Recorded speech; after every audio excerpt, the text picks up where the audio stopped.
I'm almost afraid to do this because I haven't actually watched this yet, what we're about to see, but I have it on good authority that this is going to be quality cold open material. Let's find out. Hey Pioneers, hey 12th man, do we sit back and reflect on the great season we had, or do we play football all day? I'll tell you my answer right now. We play football all day! We always play football all day! That's what we do! Big Tone here, the Musa Mania Minute ECAC Bowl Series Edition, the 2023 Clinton Chapman Bowl. The time is here. Bonus football. Fans are going wild on both sides. Let's check it out. The unstoppable force has met the immovable object. Oh yeah, we're coming. We'll tell you what, brother. This is what everybody wanted. Everybody wanted this. So we're going to give it to you, brother. Macho Man Blue Savage and I, we're going to come with the opposition. The other side of the coin. Come check out, see what happened. Come get it, JB. Come get it, brother. What are you going to do?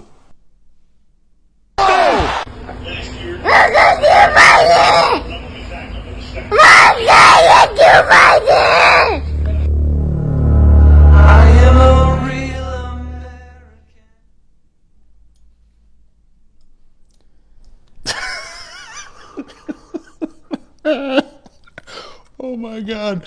Yeah. I got 619 in the face, frog splash twice, and you came in to just get body slammed there at the end. Wait, what a tag team partner. I mean, classic.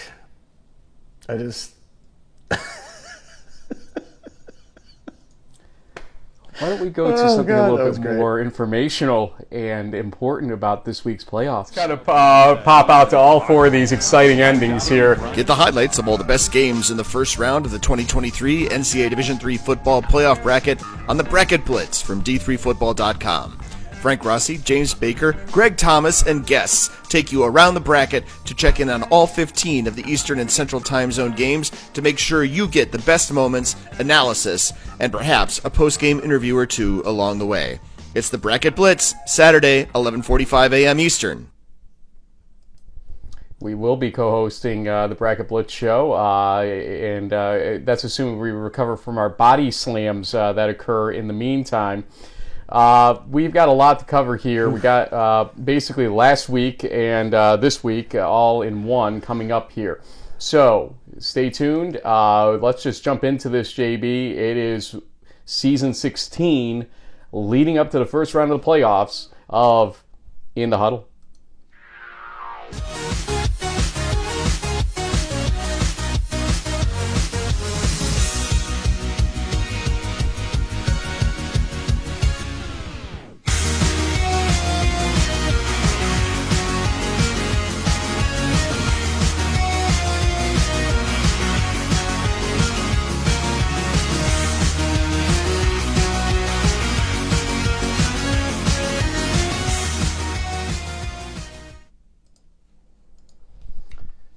You know, it would help if I actually got things ready right before the show, instead of during the show start.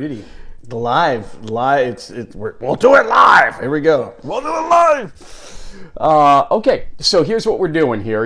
Obviously, you can't read that, but we're going to zoom in on score boxes. The problem we have this time of year is that video gets kind of scrubbed across Division III. So instead of trying to track it all down for games that we know what the results kind of were, we're going to just walk through the highlights of the boxes and tell you about the games that JB was most interested in to put them in these, and also some of the other results along the way. So, for instance, here's the Merchant Marine Coast Guard game for the Secretary's Cup. Merchant Marine winning by 12 points.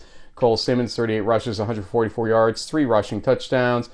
Joey Armentrout from Coast Guard, 20 for 32, 234 yards, 2 passing touchdowns, 2 interceptions, unfortunately. Probably were what did them in there ultimately. But JB, Merchant Marine has had Coast Guard's number in this game lately.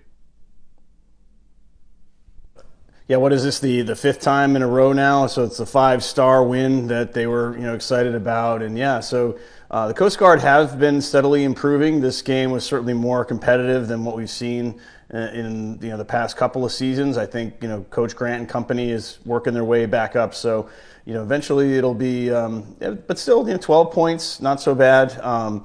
But I imagine that the Bear alumni are kind of like, okay, guys, we got to get that Secretary's Cup back. But congratulations to the Merchant Marine. This win also improved them to 7-2, which was a big reason why they got selected to that ECAC Bowl game, and they'll be going down to Pennsylvania to play W&J. Oops. Don't mind me here as I screw everything up here. I'm happy to talk about Middlebury. That's my dad's school.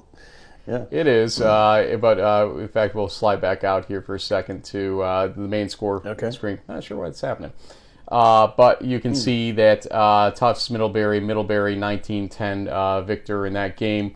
I will get this on my screen just so I can see it correctly. Actually, here's what we can do. I know what we can do to get over these issues. It was a really close one. And so basically Middlebury and Trinity are kind of going neck to neck here for at least a share of the NESCAC championship.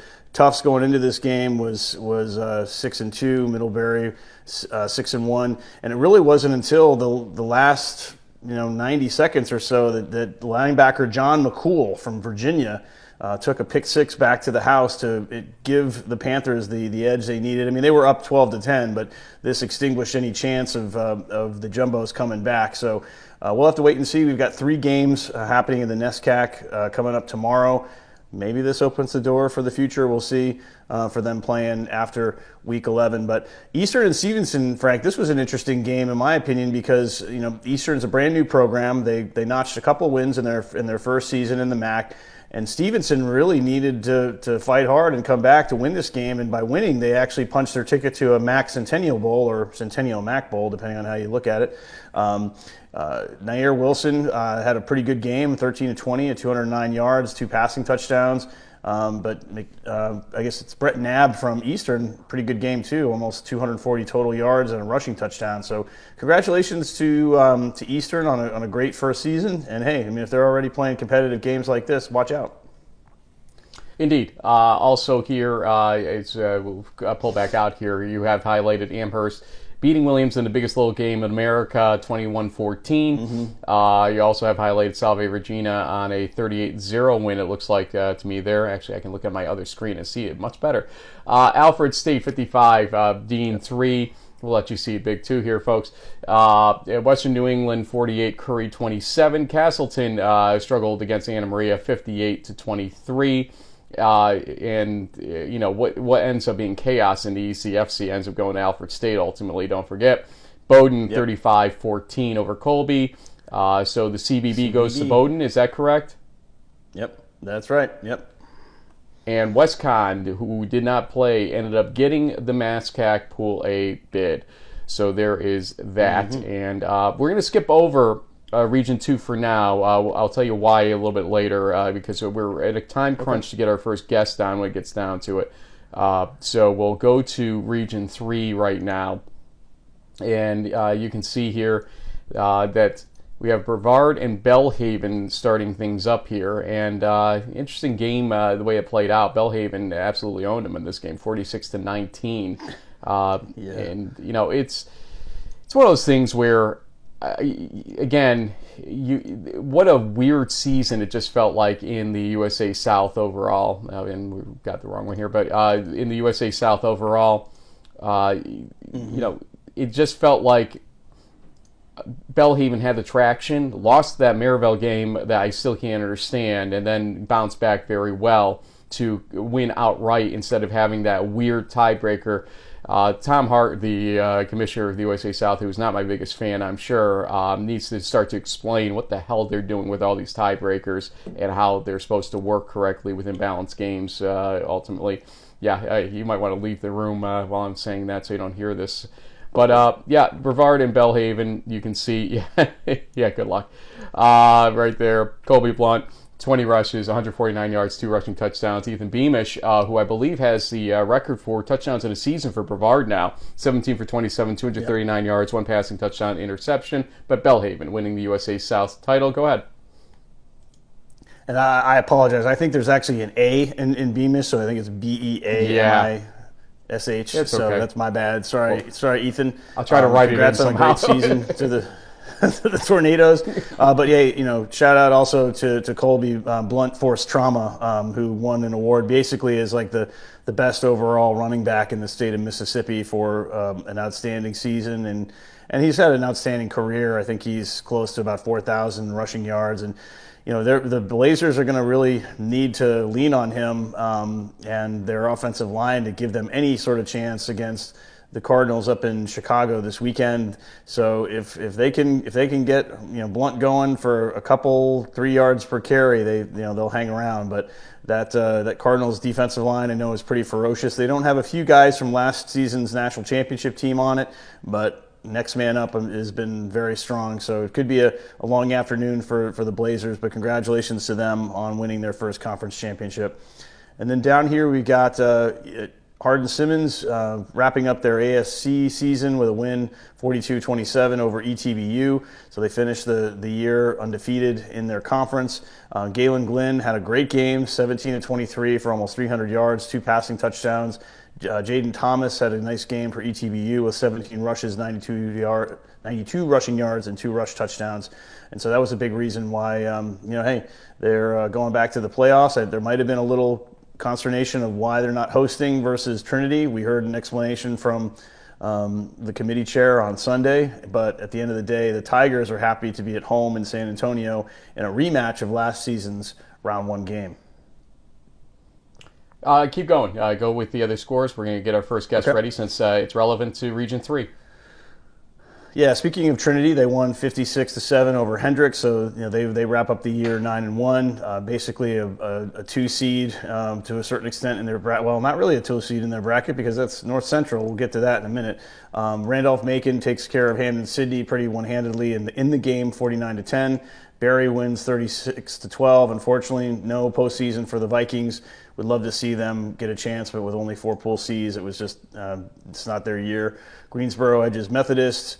We had Center barely getting past Birmingham Southern. I hope the Panthers will be back next year. I know that loan that they applied for from the state of Alabama did not pan out.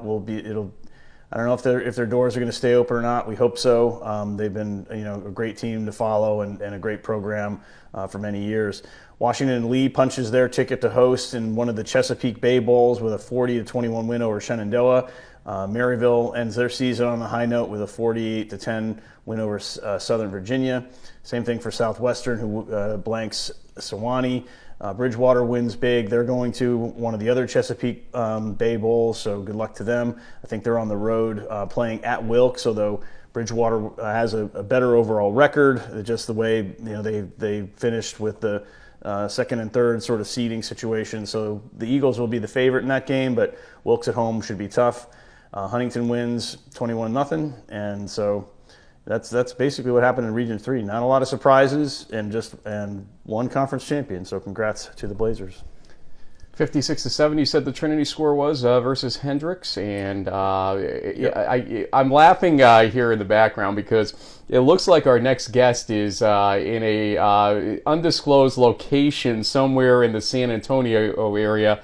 I think they're hiding him, making sure that he's going to be safe and sound for tomorrow. Let's bring in Tucker Horn, Trinity quarterback. And Tucker, as I get your volume set up here, are you safe? I mean, blink 3 times if you're okay over there, okay? Yeah, no, I'm good. I'm in a little study room in the bottom of our athletic facility. Well, you're not supposed to tell them. Hardin Sims might find you, and who knows what will happen right now. After last season, in the playoff game, obviously, they know who you are and what you're capable of doing toward the end of a game too. Let's look at things on Sunday. you see the bracket come out. And there was still a little bit of uncertainty as to whether you'd host or not because of the way the strength of schedule things were panning out and whatnot. And then, okay, first you see you're hosting. Great. Okay, we knew it was going to be Hardin Simmons. There was no doubt about that. This is the worst mystery ever. But then they pair you up in a second round possibility with the defending national champions, North Central. What the heck was your reaction to all that? You see your quadrant first of all, and it's so rewarding to just be able to play in the postseason. Lots of teams out there, that's one of their goals. That's one of our goals, and lots of cheers were heard when our name was put on the board. You're going to play good teams throughout the playoffs. That takes nothing away from North Central because we know, how good they are and how good they have been year in and year out. But every game matters, and that just starts with our first game at Hardin Simmons. We're not looking past anybody because this one is big in its own right. I think that goes without saying. So, obviously you love to look ahead and draw up theoreticals and things like that. But when it comes down to it, week 2 is not guaranteed. You got to take it day by day, and you got to win one week at a time. So. Yeah, and I imagine that especially for a lot of you guys on the Trinity roster who are from the state of Texas, the chance to potentially sweep UMHB and Hardin Simmons in the same year, kind of like a Texas state championship, has to be enticing. And you can't really look past the Cowboys. As I just said a few minutes ago, Galen Glenn looks like he's healthy and back, almost maybe even better than 100%. 17 for 23. So obviously this Cowboy offense is clicking, and you've played against this defense. Tell us a little bit about how you think you match up against these guys. Well, I'll just speak to who they are. They've got a bunch of returners. They've got tons of experience, just like we do. They're a great football team. They've thrown some different wrinkles in this year. They're very sound on defense. I haven't watched as much offense film, but I think that their numbers speak for themselves. They're a really, really good football team. You talk about us having the chance to sweep Hardin Simmons and in the same season. They have the chance to do the exact same thing. They beat UMHB. They have a chance to sweep Texas in its right. So if you want to call it a state championship game, that's kind of what it is. It's going to be a championship game every week from here on out. So we respect the heck out of these guys. Because they deserve that respect, because they've put in a bunch of work, just like we have. They work just as hard as us. They get up in the morning and grind every day. So they are guest preparation this week. So Tucker, let's look at some facts here, though, with respect to how your season panned out. You had a schedule that was front-loaded from hell. It really was, in terms of the out-of-conference schedule you guys play. Barry not too far afterward, Birmingham Southern obviously in between. And then things kind of slow down in terms of the level of competition. And I know you're going to give me that SAA line of every team can beat you on any given week, any given Saturday. I get it, okay? But at the same time, I think we know enough to know it kind of escalated and de-escalated a little bit. Now, how do you get your guys' engines revving back now that you kind of had this breather in competition level to start with this huge competition level that is Hardin Simmons, as you said, before we even talk about North Central or anything else down the line here? How do you guys get back into that groove here, kind of out of nowhere? It seems like forever that, I was talking to y'all in week 1 before St. John's, but I don't think it's come out of nowhere. I think that, this has been one of our goals. It's something we've been staring in the face for 300 days is what it seems like. This is something we've been working for forever. And we have taken it 1 week at a time. But we're ready to go. We talk about every week that the best team that we're going to play, throughout conference, is going to be ourselves during the week. So we take our preparation Monday through Thursday very, very seriously. There is lots of good on good competition, meaning like one defense versus one offense. There's lots of that in practice, which is honing our craft. It's getting both sides better because both sides are really, really good and both sides have lots of experience. So we've been, using Monday through Thursday difficulties experienced to get ready for Saturdays going forward. And not to make any less of the stakes here, but I have to have a little fun sometimes. When you guys drop a play that Caleb Harmel basically becomes a running back and scores a touchdown, is that something that like the sideline goes nuts for? I mean, that's got to be. I mean, we actually put him in one of our box scores a couple of weeks ago as like a linebacker running back because of that. I mean, that kind of stuff's got to be fun, right?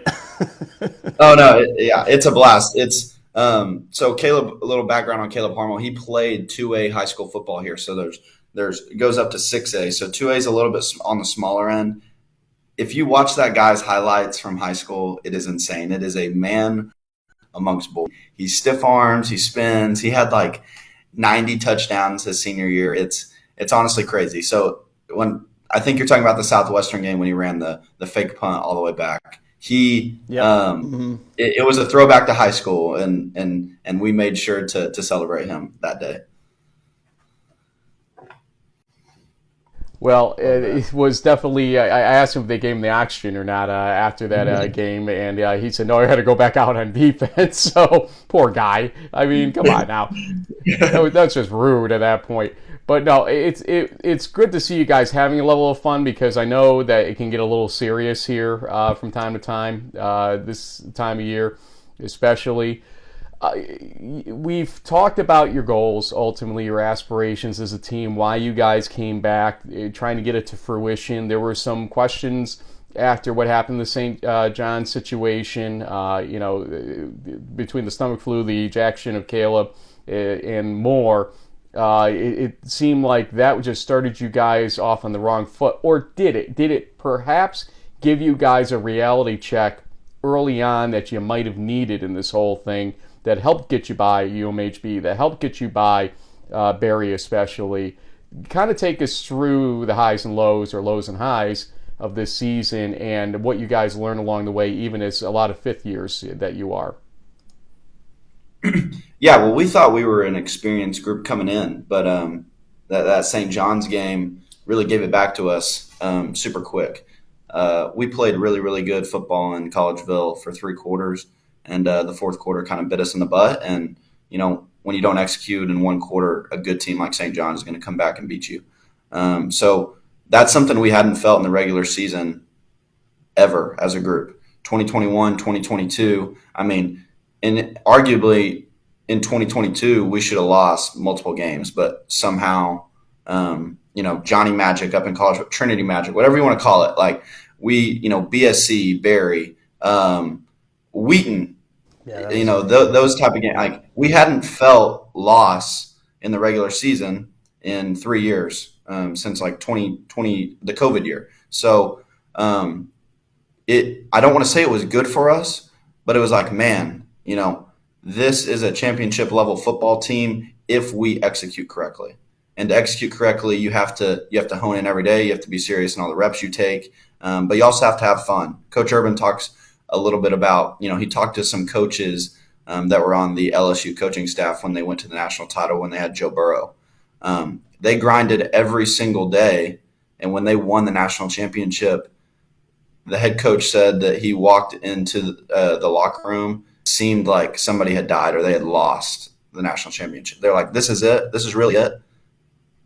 You have to enjoy the ride. They grinded so hard and didn't enjoy the ride that the end didn't really it didn't fill them up. It didn't please them. So we are enjoying every single day because we know that we may not get the next day. So sounds like some of the peanut gallery is agreeing with you over there. Yeah. Yep. Who's with you there? Just out of curiosity.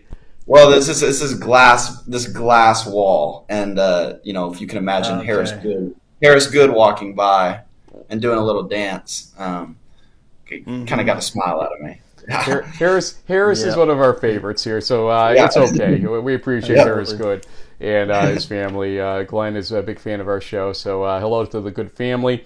JB, before you go, again though, I got a little something here. There's a little bit of a rumor of dissension in the Horn ranks here. because I believe this is last week's Tiger Awards.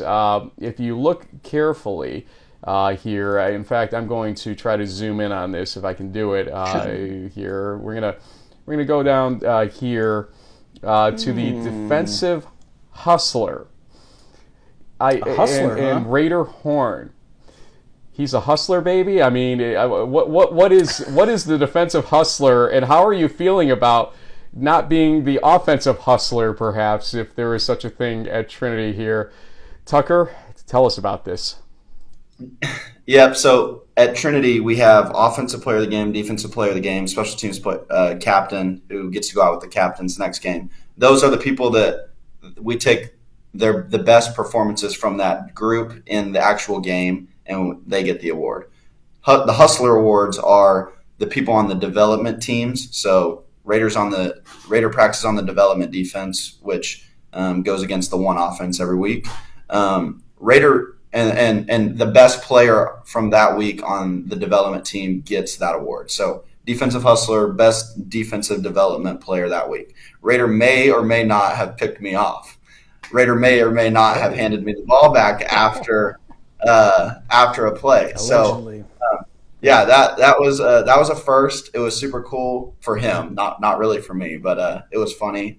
That guy works extremely, extremely hard, not only on the football field but in the classroom. I am so proud to call him my brother. He exemplifies everything that our family strives to be, everything that Trinity football strives to be. So yeah, he definitely deserves that award. But wait, though, let's go back to the picture for a second.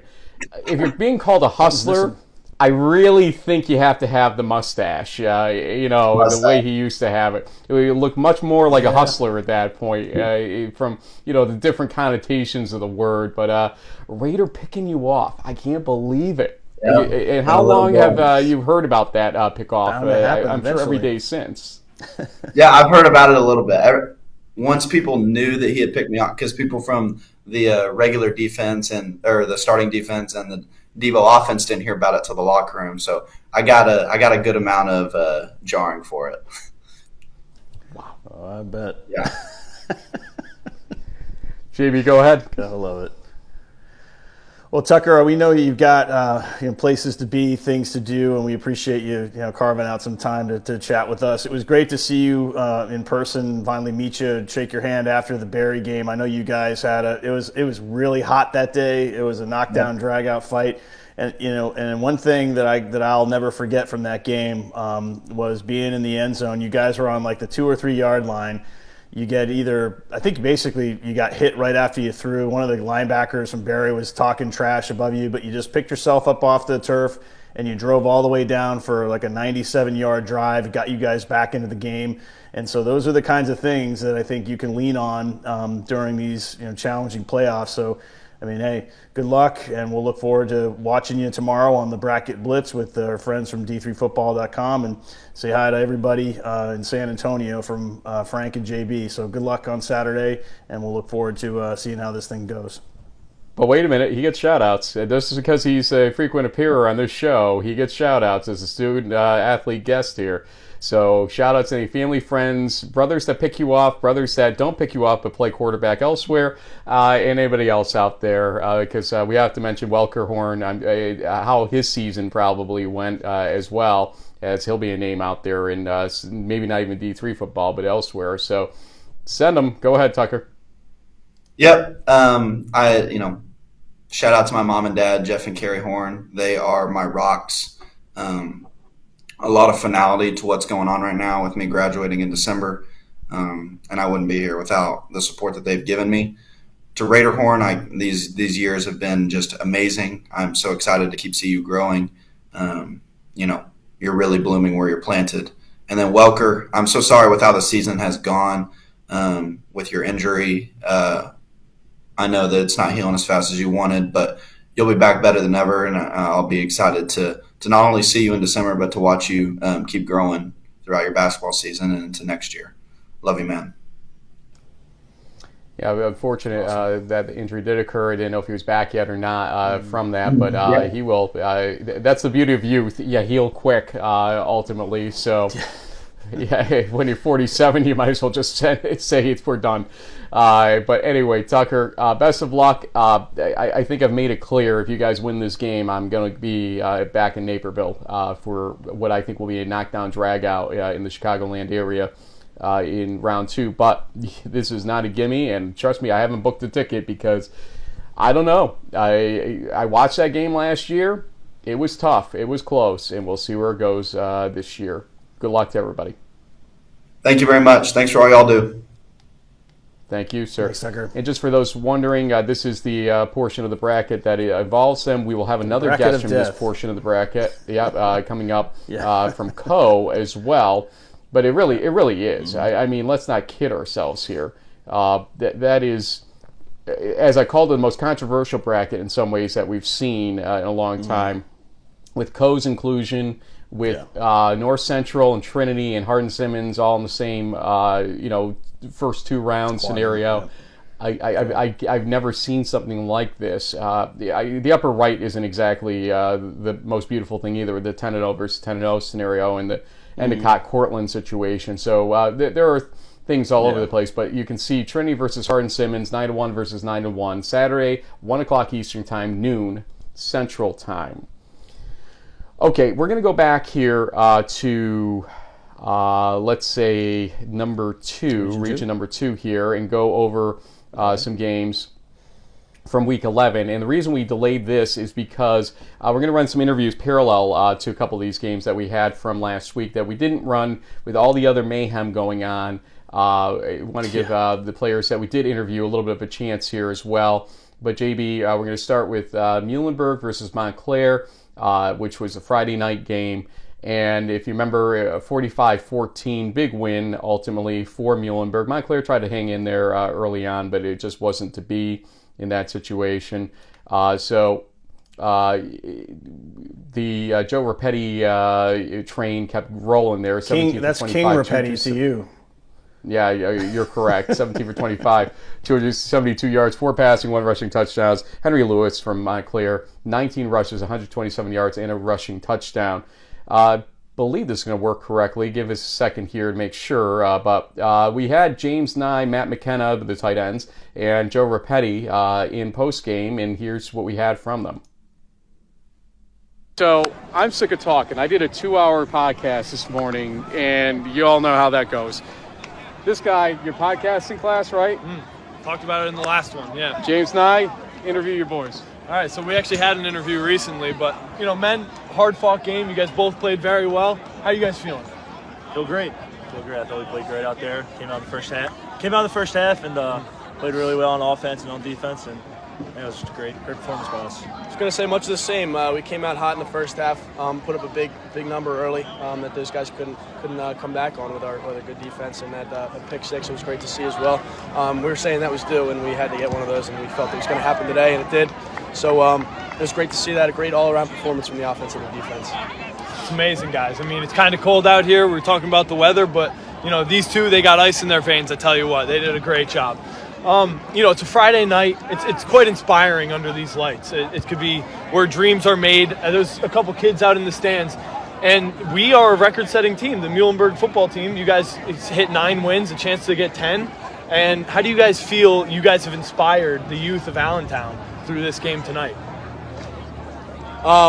We just come out every week and we just try to take care of business week by week with whoever the opponent is. Obviously, road games at nighttime, they're a little bit tougher than the rest of them. A lot harder to come out here on a Friday night and get a victory than it is at home on a Saturday afternoon. But, we take care of business and put up, just try to work every day to get wins on the board. Yeah. You got nothing? All right. Do you feel you've achieved some of your regular season goals this year?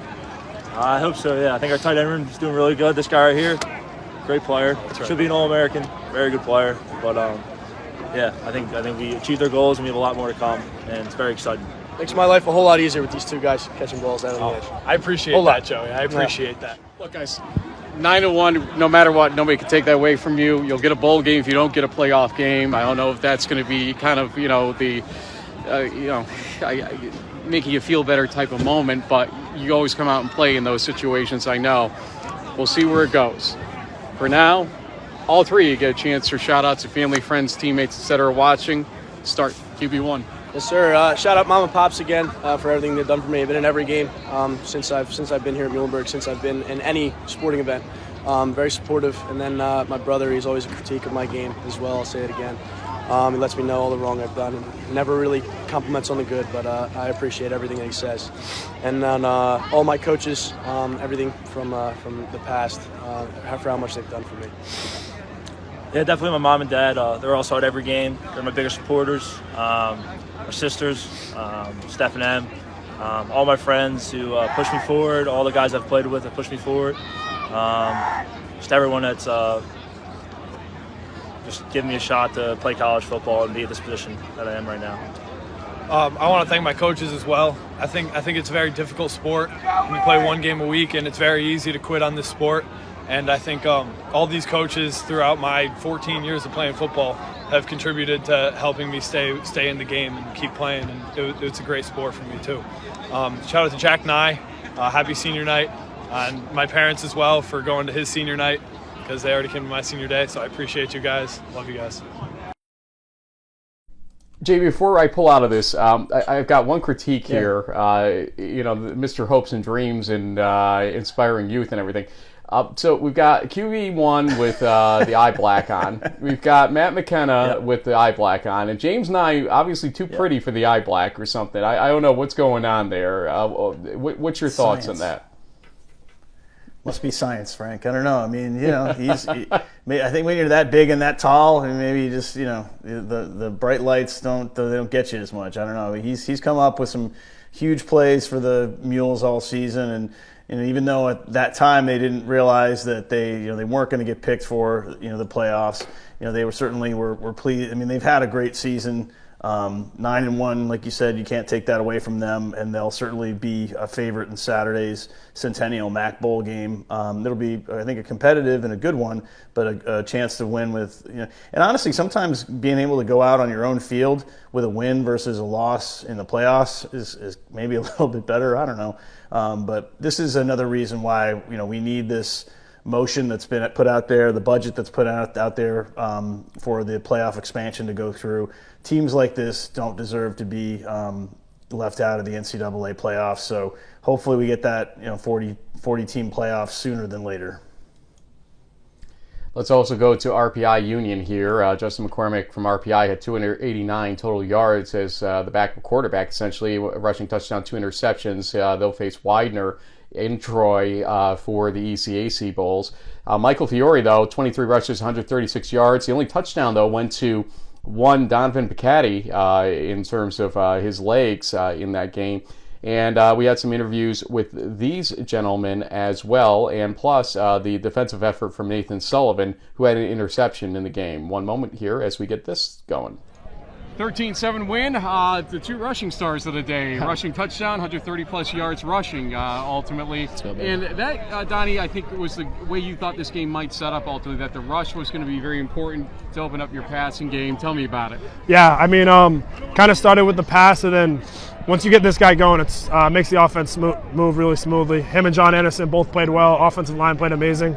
But we kind of felt coming into the game that we could kind of take it to them up front, and that was kind of the game plan right away. Mike, your offensive line was doing some good things for you, most certainly. Oh, bring him on up, Cole. Bring him on up. If Mike Fiore is not delivering baby here, it's a snub. We're here first. Bring him on, Cole. Don't worry about that. We don't worry about it. Let's go. Let's go, man. Now I'm going to ask you about that offensive line. That offensive line was special today. Excuse me. Tell me about them and how you were able to get that many yards today. Yeah, all the credit to those guys. They've been doing an unbelievable job all year. All my success I give to them, honestly. They get every accolade. They get every amount, whatever. They're unbelievable. Those guys have handled a lot of adversity this season, the off season, and I love those guys like brothers. So, guys, the Shoops. It was kind of personal right now, wasn't it, for you guys? Explain it. Yeah, I mean, obviously I've been here 5 years. I won it my freshman year. We haven't won it since. So we lost a tough one here my junior year. Then last year we lost another tough one at RPI. So those shoes belong in Schenectady, and it was time to get them back. What was more of the talk this week, Mike? The shoes or the playoffs? Shoes, 100%. It's always been the shoes. It always will be the shoes. 110%. The playoffs out of our hands at this point. I think we built up a good enough resume to get it, but at the end of the day, it's not our decision. So it's all about the shoes. Well, guys, the offense ain't so bad itself. The defense is good, but you guys have been doing some good things out there for sure. I'm going to give you a chance for shout-outs to any family, friends, teammates, or anybody else that you want to. Take the stage, guys. It's all yours. I'll shout out the entire offensive line. Our defense played amazing again. I'll shout this guy out, and then my family's right behind me, and they support me. They come to every game, so shout out family. Yeah, I shout out my O-line, man. Love those guys. I shout out all the skill guys, everybody who contributes day-to-day practice, and I'll shout out my parents, my grandparents, all my boys from home, all my boys here. I love you guys. Thank you so much for the support. That defense of Union here is pretty darn good, Nathan. Mm-hmm. Tell me about your game where you had an interception, 5 tackles, etc. today. I don't want to talk about me. Like, this was an entire team effort. I mean, the offensive guys did their job. They put the points on the board, and we limited the points on the board, right? So, being able to be in a group like this with so many, older guys, we're mature, but we have the young guys too. So we're really a mix of youth and experience, and that's really helping our defense, I think. Senior, right? Yes, sir. So tell me about the desire to get these shoes back. Yeah, so at this point I was 0-2 in the shoes game. I was 0-2, and today we were celebrating Union classes that were 4-0 in the shoes game. And I knew that I was not going to be one of those. We weren't going to be one of those classes that went over. We weren't going to be the ones that didn't win the shoes. So we needed to win them today, and it's an absolutely massive relief, off of my shoulders, weight off my shoulders, and off of all these guys' shoulders. Everybody but the fifth years hadn't won one yet. So being able to win this game is just. I cried on the sideline. I'll be vulnerable. I cried on the sideline. It meant so much. It meant so much to me. It meant so much to Dionis and the rest of the guys out here. It's just a different game. You guys obviously had that tough game against Ithaca, but you obviously learned a lot too in that game. Tell me what you guys learned that became useful for games like this today. Yeah, it just comes back to our core values: toughness, discipline, and finish. And we didn't do that. We were tough. We weren't as disciplined as we needed to be, and we didn't finish the game. So today we just needed to be tough. We needed to be disciplined. We needed to finish, just like Coach Poppy's instilled in us. He's just brought so much energy that, him, some of the fifth-year guys that came back have brought so much energy to this squad that, we couldn't be out here and lose this game. It was inevitable we were winning this game. Shout-outs. Any family, friends, teammates you want to shout out to? How many can I do? As many as you want. All right, well, I have 2 friends right here, Brooke and Sophia. I want to shout out Miggy. That's the middle linebacker. That's the guy. My whole family's here, basically. My 2 siblings, Cal and Gabby, and then my parents. They're both here. They're actually right over here. My cousins are here. Just shout out everybody. Shout out Coach Poppy. Shout out Stan Cost. Bring the parents over. Parents, come on over. Parents. Mom. Where's Dad? Come here. Come on, Mom. He's right here. We really like the mom. Now get in here. How you feeling? I'm really proud of my boy today. Really proud of the whole team. Dad? Absolutely. What a great victory. Winning the shoes back. Thank God. And do these guys belong in the playoffs? Absolutely. There you go. No question. There you go. All the scenarios. Thank God we're ahead of Muhlenberg. Well, at one point this week we weren't so sure, but we switched it was that, true. Right? Yeah, we got that fixed, and nonetheless, Nathan, congratulations. Thank you very much. 13-7 win. Thanks. Thank you. Love that. Jubilation there in Schenectady, and a little bit of interesting team activity in the background. We apologize for anything that might have been a little crude on that, but the editing it was...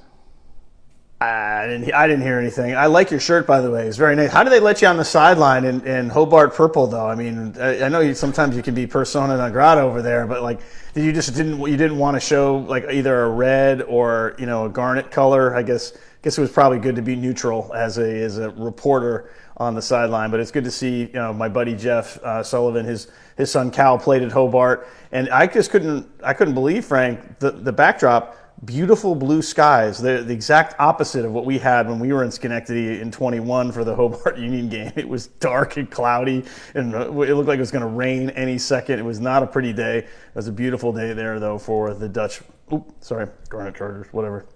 The Dutchman. It was a big Dutchman win, as our friends That's right. Cole, For the Dutchman shoes. Silva says. That's what they're called for a reason. We got to be a little quick here on the rest of what we got from last week, so don't mind if I kind of just blend us through here. Such as we've got Cortica, which went actually that's reverse. That should be Cortland 38, Ithaca 28. Apologize for that. Zach Boys, 414 total yards, 2 passing touchdowns, 2 interceptions. Collins Shum, 18 for 26, 224 yards, passing rushing touchdown. Ben Stola, 17 tackles, interception. And also Christopher Newport, TCNJ. CNU wins the NJAC with a 27-21 win. Matt Dzersky, 355 total yards, 2 passing touchdowns, interception. Trevor Bopp, 307 total yards, 2 passing touchdowns, 2 interceptions. TCNJ, it looked like they had this game. They were about to go up by 9 before an interception by CNU in the red zone. And ultimately, they were able to get back in the game down by 2. They got 8 points from a touchdown later on.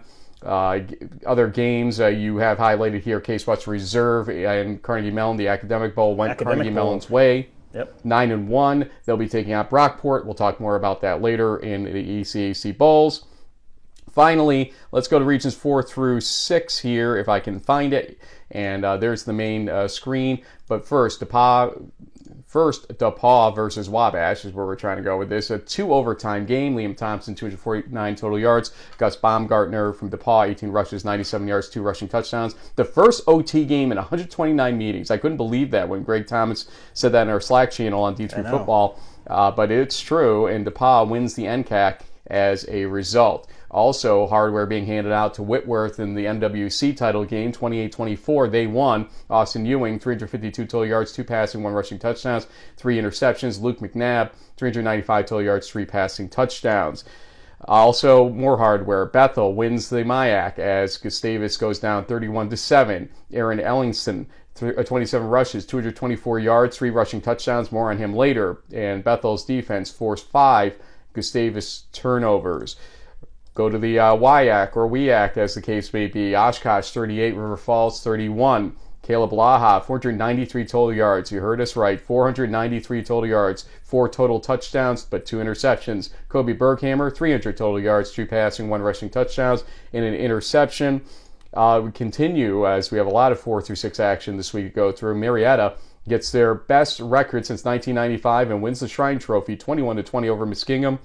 Doug Crawford, 21 for 26, 219 yards, 3 passing touchdowns. Bryce Agnew, 34 rushes, 176 yards, 1 rushing touchdown in that game. And finally, it was Minnesota Morris, 42, Northwestern of Minnesota, 39. Isaiah Boss, 13 rushes, 172 yards, 2 rushing touchdowns for Minnesota Morris. Caden Cantrell for Northwestern, 36 total yards, 2 rushing and 1 passing touchdown and an interception. But Minnesota Morris getting the UMAC title. JB, run through quickly the games of note from 4 through 6. Well, I mean, so North Central took care of Augustana by a pretty lopsided margin, but they needed to win that game to win the CCIW. That was technically the CCIW championship game. Augustana gets into the Isthmus Bowl, which I believe is the 3 o'clock Eastern game on Saturday afternoon, so keep an eye out for that. Aurora clinches the NACC title with a 23-0 shutout of Concordia. We also saw Illinois College, the Blue Boys, win 56-7. They're going to the playoffs as the Midwest Conference champions, so congratulations to them. Mount St. Joe's takes care of Rose-Hulman. I thought that game might have been a little bit closer, but the Lions are going to take care of the Heartland, and they're going to the playoffs. You also had Platteville win 41-24 in the WIAC. And based on the tiebreaker situation, which got, I think, redone for the Isthmus Bowl, they ended up getting the bid from the conference. So they edged out River Falls, who had a similar record, but because of the way things shook out, it's not going to be the Rose Bowl rule in this case, but the Pioneers get the Isthmus Bowl bid. And then out on the West Coast, Chapman wins the SCIAC with a 41-20 win over Pomona. We know that they're headed up to Oregon to play Whitworth. You know, when I got the advanced copy of the bracket before I could send it over to you, my first thing I try to do is discover who the Pool C bits are. And I got to be honest with you, I must have looked at this bracket 6 times before I placed the fact of who the 4th team was, because it just wasn't even a consideration for me. I hate to say that as our guest is coming up here, but I'm just being honest here. And I'm curious to hear his take on how Sunday went, because we're searching for watch party video on Twitter. I didn't see any. Now, it's not to say there wasn't one, but ultimately, I wonder if there wasn't a little surprise in that grouping as well from that day. So let's ask Carter Maske, quarterback from Co., exactly how things felt on Sunday. Carter, was there a watch party? Did you guys even expect this based on all the prognostications we in D3 football were doing and everything else? And how you doing, my friend? Yeah, I'm doing good. Thank you guys for having me. But after the game on Saturday, Coach Staker gave the seniors the option to choose whether or not we wanted to have a watch party, and we decided on doing it. And I was kind of on the fence, but I let our 5th years decide, and I'm so glad we did it because, I mean, I was in the same boat as you guys, honestly. We weren't really expecting it just based on what we see on, like, Twitter and what we read online, but I'm very glad we had the watch party because it was awesome. I'm sure there's a video out there somewhere that be on Twitter anytime soon.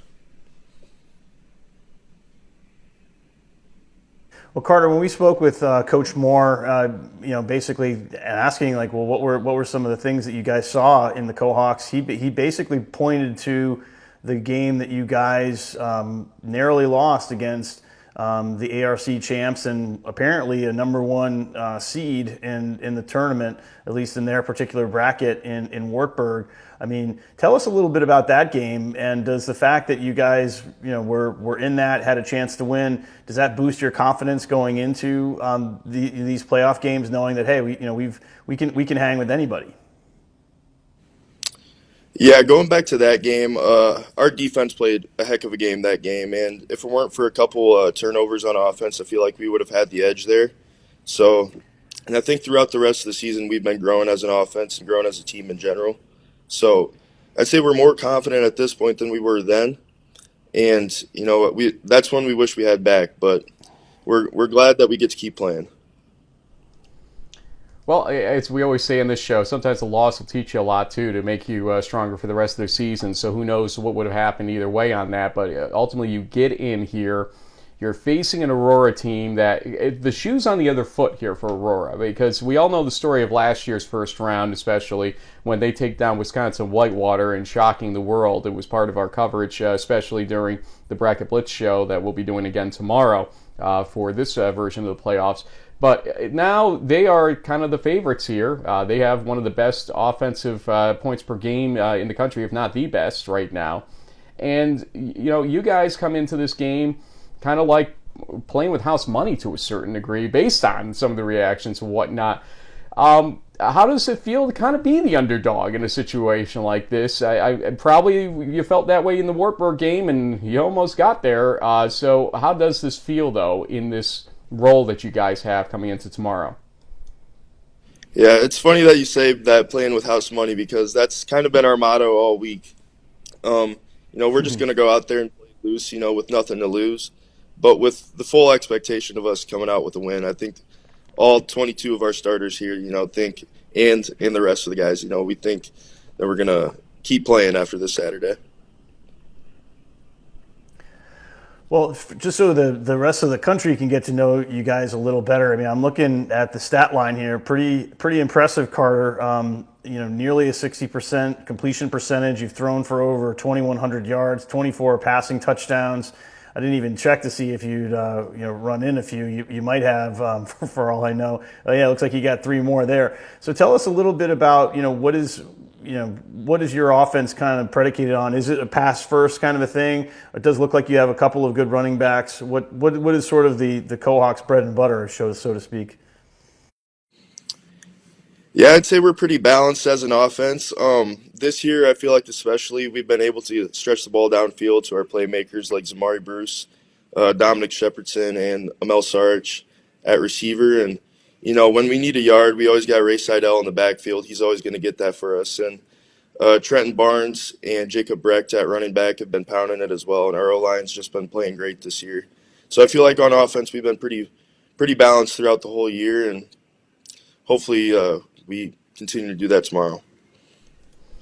Carter, when you came into Co, it wasn't exactly the powerhouse nationally. It got some respect from time to time, but it wasn't that team that everybody expected to go to the playoffs every year for sure. And, to bring it to this level right now and to have the season you guys had, why did you pick Co, and what was kind of your view of what the upside of this whole situation would be, and have you guys kind of met that upside by just making the playoffs?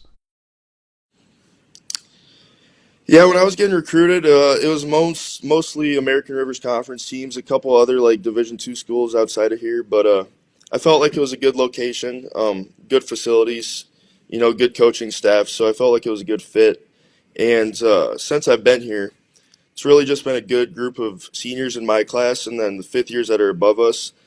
Thank goodness a lot of those guys came back because that's a good group of leaders, and we've been able to, kind of stack each year. I know my sophomore year, we were second in the conference. Last year, we were second in the conference, and this year, we were second in the conference as well. But we were able to, have this opportunity to go 9-1, and I think get a chance to prove the committee right.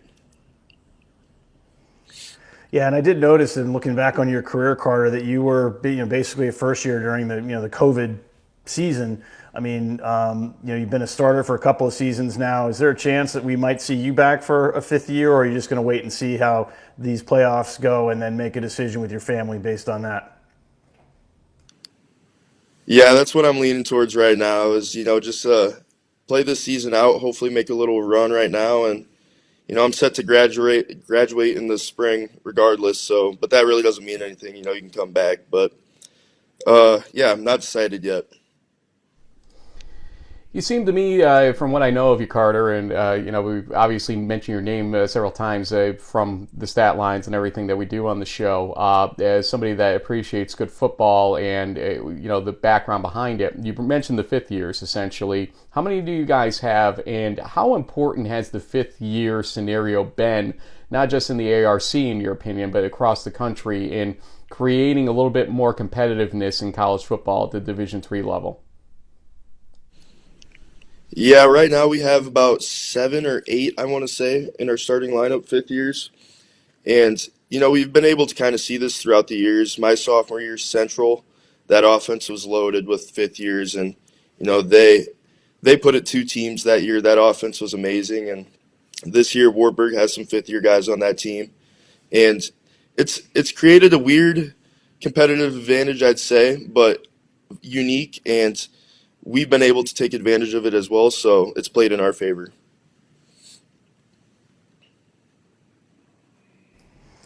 Well, Carter, I mean, let's talk a little bit about what you guys got coming up. I mean, obviously, Aurora is pretty explosive offense that most people have heard about. Pretty high scoring.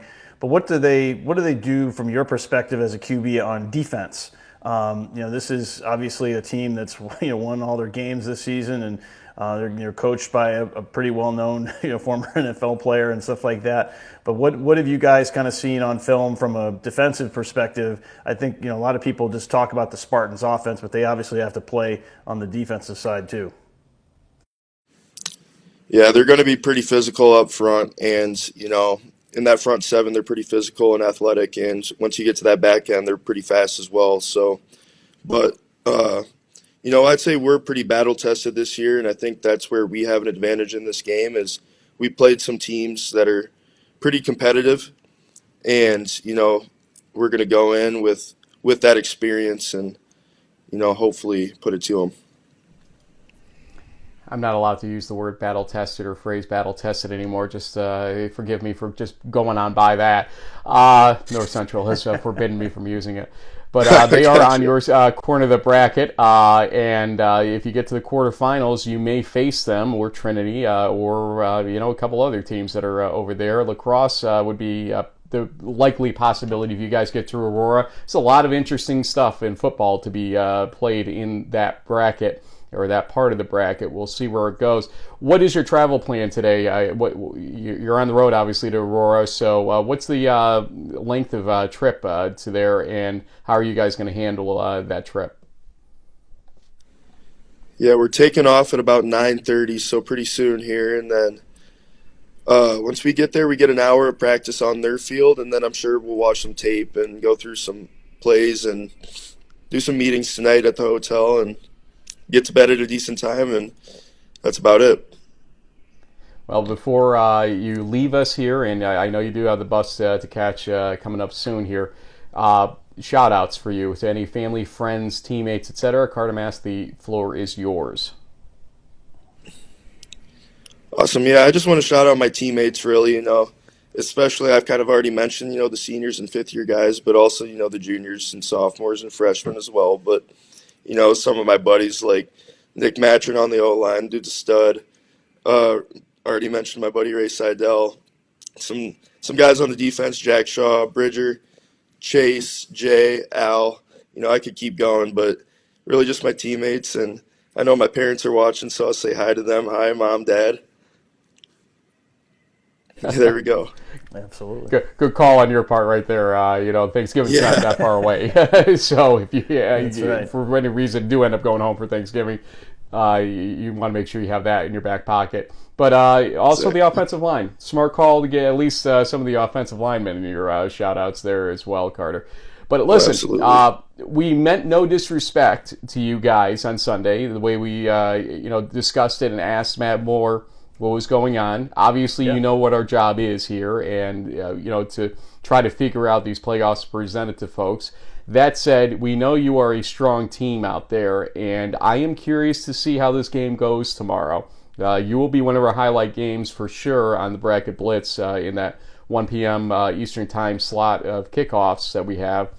So best of luck, and make the most of the opportunity. As you said, house money time, so have some fun out there at the very least, no matter what happens there. Absolutely. Yeah, thank you guys for having me. We're excited to go after it tomorrow. Carter Maske from Co. Great to have him. And it's funny. Go ahead.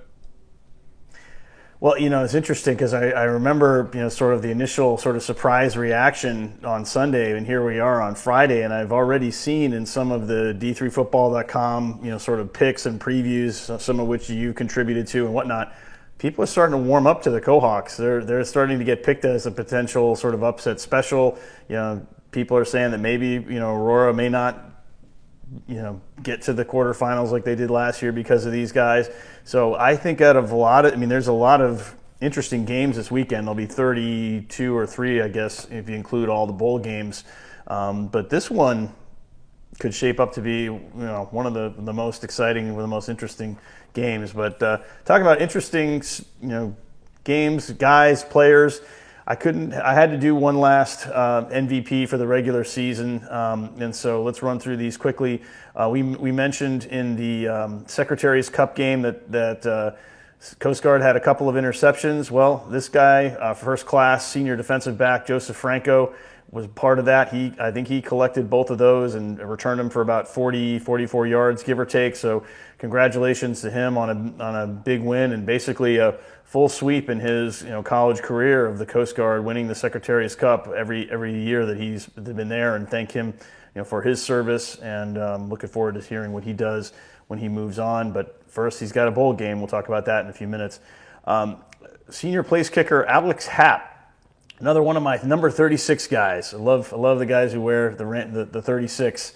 So he kicked the game-winning field goal, and it wasn't a gimme. It was a 42-yarder to help give his team, Minnesota Morris, the UMAC championship and punch their card to the playoffs. He had a couple of other kicks. I think he ended up scoring about 7 points for for Minnesota Morris that weekend. So with a 3-point margin of victory, got to give the special teams MVP to Alex. And then finally, this was the most interesting thing to read in the box score for me, Frank, because Aaron Ellingson from Bethel is listed as a wide receiver, and yet he had something like 30 carries for 225 yards and 3 rushing touchdowns. They're like, hey, wait a minute, this is a receiver? Look at this guy.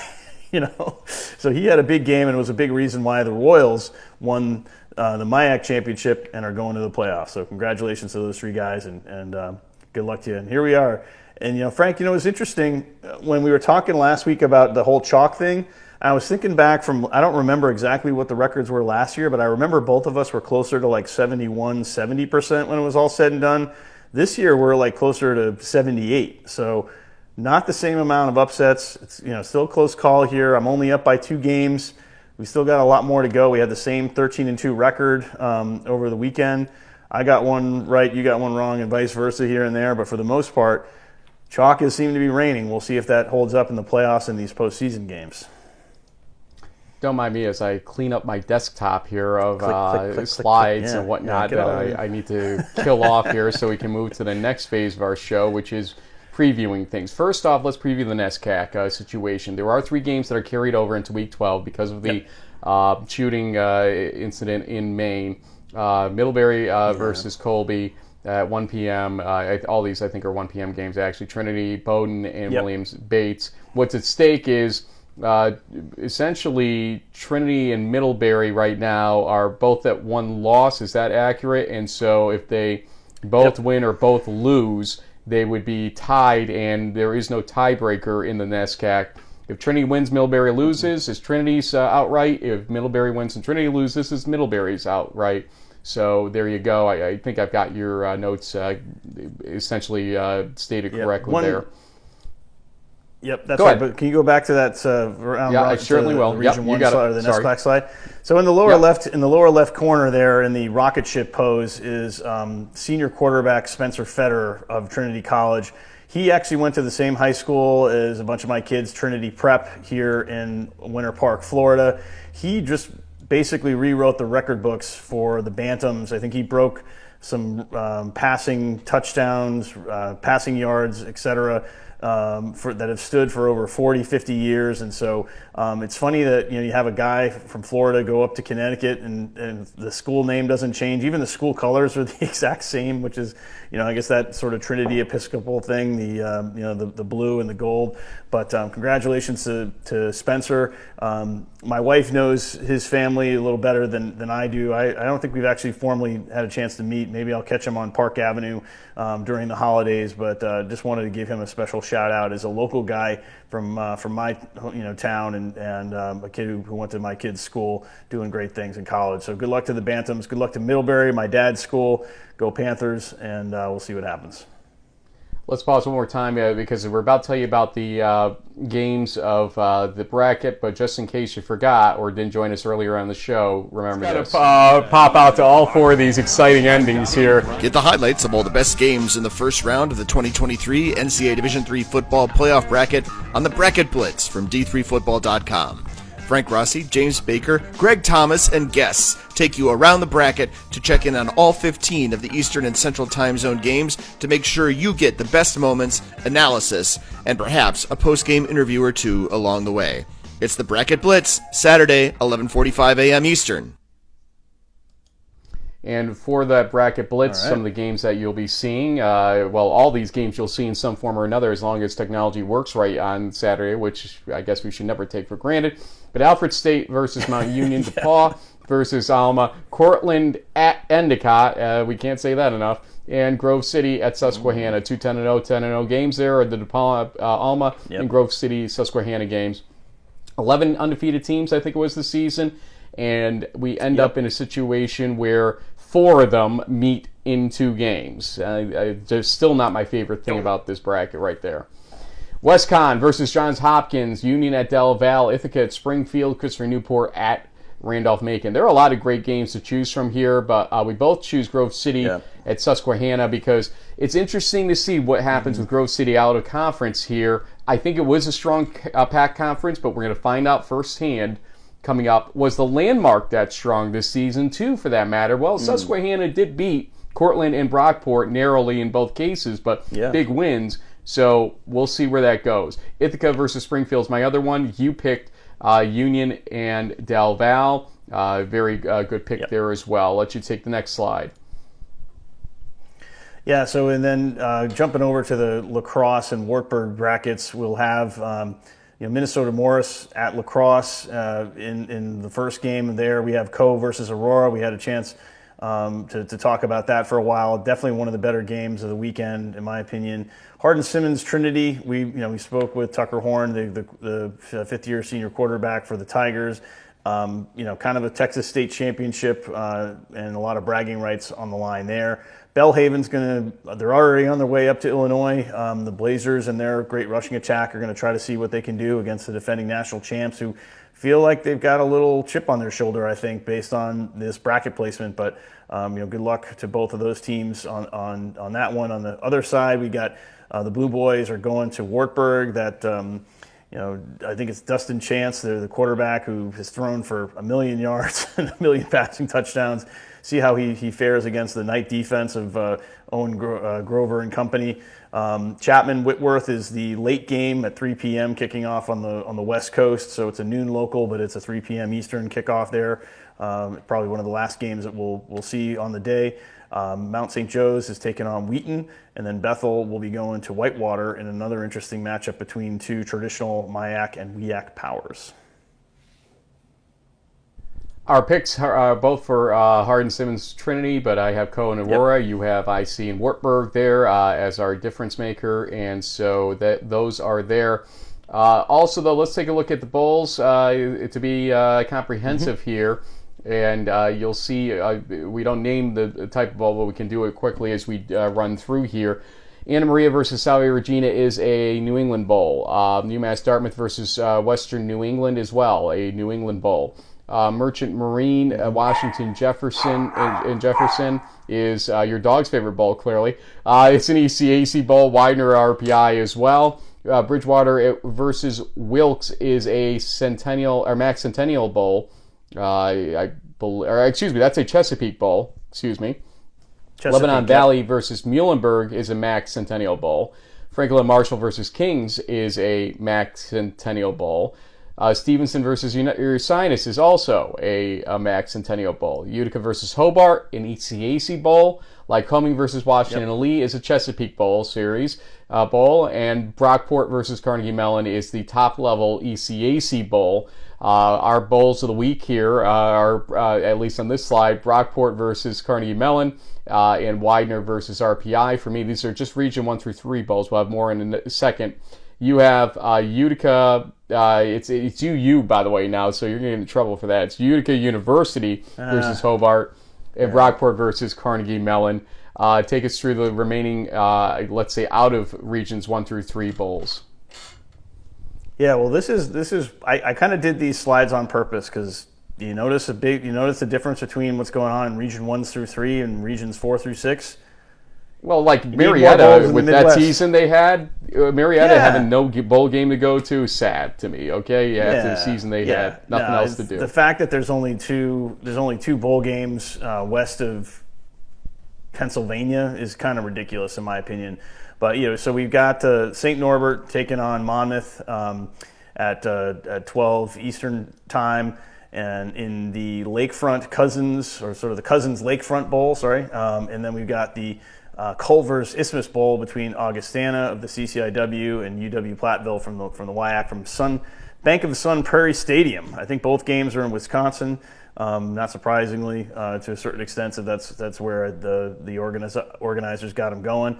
And you like the Augies and the Pioneers. I think St. Norbert Monmouth is going to be probably the closer of the two games. I just feel like the Vikings this year, with their pretty heavy senior and fifth-year senior class, will take care of the Pioneers. But then again, the Pioneers have surprised us a bunch of times, so both games could be pretty outstanding. So we'll have to wait and see how it goes. Yeah, I can't hate you for any of that, but I feel that the UWP game, I'm curious to see what they bring in a bowl game, because that's their first opportunity, really, as River Falls had the previous opportunities in the Isthmus Bowl. So, JB, you lead by 2, but we do continue into the postseason, so this is not insurmountable, and as always, we're going to pick from the games of the playoffs here. And I've already done this. In fact, what I need to do real quick, if you give me a second here, is move my picks over to the correct screen so I can do this with you the right way. So, quick hits included. So we're not picking any bowl games. We're not picking any bowl games. We're just going to go first round. Okay. Yep. I think I was kind of hoping that I could have had some fun with Coach Potter with the Brockport trash can. You can pick it. Oh, you can definitely pick it. He does not want us picking. He does not want us picking the Golden Eagles. He knows that that's the instant kiss of death. Clock's rolling, and here we go. We're going to start with the UWL bracket. Minnesota Morris at La Crosse. I'll start. And for me here, it's going to be basically La Crosse all day, every day in this game. I have it as 44-7 La Crosse over Minnesota Morris. Yeah, I think the Eagles will fly high with that, that big offense and of line and just I'd say 49-7. Watching multitask here. Co at Aurora, and you start. Yeah, this is a tough one because early in the week I would have just kind of picked Aurora slam dunk, but now I'm having second thoughts about it because this Co team, I don't know, man. I think it'll be closer than people expect, but I'll take the Spartans in a narrow 24-21 win. No, I have a little bit more distant. Carter Mask, great guest, by the way, and this is nothing awesome, against him. But 37-21, I have Aurora winning this game. We've got Trinity, Hardin-Simmons. This is not a gimme game. And we've said it with Tucker Horn again. Thank you for him joining us, a quality guest as always, and admitting he got picked off by his brother was kind of fun. But Trinity, I feel like Trinity is a slightly better team this year than they were last year. Hardin-Simmons, I just don't know who they bring. Yeah, we'll get that right. Don't worry. We'll get it. Yeah, it's okay. But you get my point that I think Trinity here has a slightly better, more consistent team. The only concern is, again, what I brought up in the interview. How do they sort of get the engines turned back on against this level of competition? Because it's been a while. 27-17, Trinity wins, so I have faith that their fifth years know how to do that. Yeah, I think so too. I believe that it'll be close in the first half, and then the Tigers will sort of pull away late when it's 35-21. And also in that bracket, North Central at Belhaven, or Belhaven and North Central, I should say. Excuse me. Go ahead. I would love to see the Belhaven try to keep this a little bit competitive, but I just feel like North Central is going to send a message to everybody, and so I think the Cardinals are going to win 70-7. The best 2 seed ever wins this game, 52-10. Wartburg bracket time, and Illinois College at Wartburg. Wartburg is not going to be the offensive powerhouse still. I think they're still not that, okay? Turbo and now McLaughlin and company are definitely great players, but something's just not clicking the same way with the offense this year. I'm not sure why. So I think they'll win, but I just don't see it being by like a 40-pointer or something like that. 27-7, Wartburg wins. I think it's going to be closer than that, but they're going to need to lean on Turbo to keep Chance on the sideline for the Blue Boys in that explosive passing game. So I expect a lot of running, a lot of clock churning by the Knights, but I think they'll hang on and they'll win this game 35-20. Wartburg bracket continues with Chapman at Whitworth. Go ahead. So this is a rematch from week 2 that Whitworth won 24-17. Chapman's been better since, so I think it's going to be like a 27-24 game, but I still think that the Pirates, Go Bucks, will hang on at home and advance in a close one. What was your score again? 27-24. Yeah, I have Whitworth winning this game 21-10. I don't see a high-flying offense for both of these teams, but enough to win basically for Wartburg. For Whitworth, a lot of W's in this bracket. As you'll see, Mount St. Joseph at Wheaton. And you pointed out earlier, Mount St. Joseph's win versus Rose-Hulman being pretty epic for all things considered. But I think Wheaton's got this game in hand. 30-13 is what I have at Wheaton winning. Yeah, I mean, Taylor has been one of the better quarterbacks in all Division III this year for Mount St. Joe's, and certainly, the Thunder have given up some long pass plays here and there, but I think once again, kind of like with Wartburg, with a back like Giovanni Weeks, just run the ball. Thorson can make plays when necessary, and so I'll take the Thunder to pull away on this one, say 35-14. So Wheaton is one Pool C host, and the other Pool C host is Bethel at Whitewater here, and you'll start this one. I mean, Whitewater is strong enough that they could have been a number 1 seed. I mean, with one loss on a 52-yard field goal in the last second. So, yeah, the Warhawks will be a favorite here. Bethel is really strong. Their defense will keep them in the game, but I think the Warhawks will hang on to win, say, like 21-13. No, I see it being more distant than that. I think Whitewater is back with Ogden and company, being healthy now to a certain degree. 37-17, I have Whitewater beating Bethel. Let us continue here now to the Mount Union bracket, where it's Alfred State at Mount Union, also known as, hey, thanks for playing. Mount Union 50, Alfred State 3, for reasons I don't think I need to explain out loud and waste time on. Yeah, this year Mount Union hasn't been clobbering teams as badly as they had in the past, so maybe they'll take their foot off the gas to kind of rest up. But I'll still say, 49-0 is probably a safe bet. Raiders. I said a 47-point game. You said a 50-point game, or 49-point game. Sorry. Okay, one of the 10-0 versus 10-0 games. DePaul at Alma. Go ahead. Yeah, this is interesting because Alma has looked really strong, and they have played some interesting out of conference games, I guess. But in DePaul, the way they struggled against Wabash, I'm going to go with the home team. I think the Scots will hang on. It's going to be a close call, but I'll say that they win 35-28. Not too far from my guess here. Alma, I think, does have the edge here. DePaul, as a 10-0 team, it can't even find its way into the top 25 on D3 football. I put them in my ballot finally coming into this postseason, so they'll be a little upset about that. But I think Alma still wins this game, 34-20.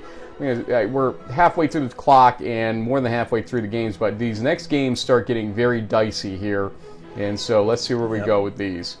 Cortland at Endicott. Yes, at Endicott.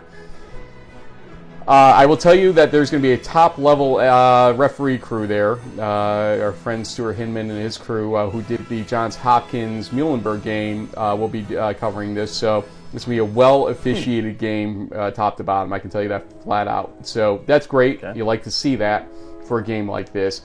I think Cortland just has the weapons. I think they learned a lot still from that Susquehanna game, and I watched it firsthand versus Brockport a couple weeks ago. Cortland wins this game against an Endicott team that I still don't know now how to explain all the Hardin-Simmons win and then the rest of the season, how it played out for Endicott scenario. If they had started blasting teams by 40 from that point forward consistently, maybe I have a different view here. 30-20, Cortland wins. Yeah, I just feel like the Dragons' offense is going to really catch its stride. We saw it in the Cortica the Cortica game, where they just every time Ithaca punched back, they were like, no big deal. Just went down the field, scored. So I like the Red Dragons. I think they'll actually win this game 42-21. This is an interesting one coming up. Grove City at Susquehanna. You're going to start. I am? Ugh. Yikes. Yeah, this is going to be interesting because we don't really know about the Pack other than what we saw last season when they, with Carnegie Mellon in the playoffs. Grove City won some close calls. They've got a great rushing attack. And Susquehanna, they played in the Landmark, which wasn't as strong as some of the other conferences. They had some comeback wins. It's hard to pick against the Riverhawks at home, though. I think this is going to be a high-scoring game. Could go to overtime. 38-35. I'll take Susquehanna. I got a front row seat to Susquehanna taking on Western New England, don't forget. And to me, they are beatable at home by a team that can play consistent 60 minutes. And I think Grove City may be that team here. They are a gritty team like a Western New England team was. And again, it wasn't a blowout by any epic proportion in that game. It was slow and steady winning the race for them. I think Grove City, with some of their size, Clayton Parrish, having a great season with touchdowns, and Logan Pfeiffer really, I think, maturing as quarterback. I just see a maturity edge here right now that I'm going to give a slight edge, and very slight edge, 21-20 edge to Grove City in this game. So our first differing, I think, of the day is right there. Yeah, it is. Yep. Yeah. Johns Hopkins, Western Connecticut. Western Connecticut at Johns Hopkins, I should probably call it, in the Johns Hopkins bracket. By the way, I found it kind of odd that they couldn't spell Johns Hopkins right on the NCAA bracket show. Hopkins winning this game 37-10 would not shock me if it was not more. Yeah, I think Bay Harvey and company will have a pretty good day. I think they'll rack up, say, 42 points, and defense will allow maybe 14 or 17. So, yeah, I'll take Hopkins 42-17. I'm curious again because you're going to go first again here. I mean, you're kind of got screwed on the ordering here, but Union at Del Val, not an easy game. I wonder how that happened. No, just kidding. I just went straight down the bracket, buddy. Don't even try that. I know. I got you. I like the Dutchman here. Del Val has lived dangerously this season, winning some games that they might have lost otherwise. I think the Union, really the Liberty League Player of the Year, in my opinion, on offense should have been the Union offensive line. If you watch the tape, they're a big reason why the Dutchmen are in the playoffs. So I'll take Union to win this game. It'll be a back and forth affair, but Dutchmen will hang on and win it, say, 28-17. I'm picking Union. This game could be 7-3 with these defenses at the end of the day. I mean, it could be really that kind of game. Look at what happened with RPI versus Union. 13-7 was the final for that thing. I'm going to give Union the edge, 21-14 in this game. I'm only going to rush along because I got a call at 10:15 Eastern, so we got to power through these last couple here. Roll it. We got We got 90 seconds. Yep. Ithaca at Springfield. For me, I think Ithaca is still Ithaca, okay? Even though they've lost their quarterback, A.J. Wingfield, during the season, even though they didn't win against Cortland last week, I think they may have a hangover of sorts coming into this game to start it, but they will eventually get their feet under them and win it 27-17, Ithaca. Yeah, I'll take the Bombers at, say, 28-17. Rematch of last year, don't forget. That was at Ithaca, if I remember correctly. Yep. And just barely fitting on here, Christopher Newport at Randolph-Macon. Go ahead. Yeah, I think Drew Campanelli and company. I mean, although it's funny, to Christopher Newport's credit, like they only lost by 6 or 7 points to Hopkins. They've been in some close games, but the NJAC just isn't as strong this year, and Randolph-Macon's just been blowing everybody out. So I think the Yellow Jackets will win this one, say, 42-21. Yeah, inconsistency for Christopher Newport throughout the season. I mean, what Christopher Newport team shows up in a game like this, but I don't think even their best team's going to be able to beat Randolph-Macon. 34-17, Randolph-Macon wins this game. JB, again, the Bracket Blitz show coming up tomorrow. So we'll tell you how to watch it live and in person tomorrow on the D3Football.com channel. So you'll want to go to their Facebook page to see it, or to D3Football.com for the embedded link for that game. This has been a great show. Thanks again to Trinity and Tucker Horn. Thanks again to Co and Carter Maske. And thanks to all of you for watching this show. We'll try to get back to a conventional crunch time type segment next week. We try to trim down our shows to one a week generally, although maybe after the first round we'll do 2 shows next week. We'll make that determination as we can.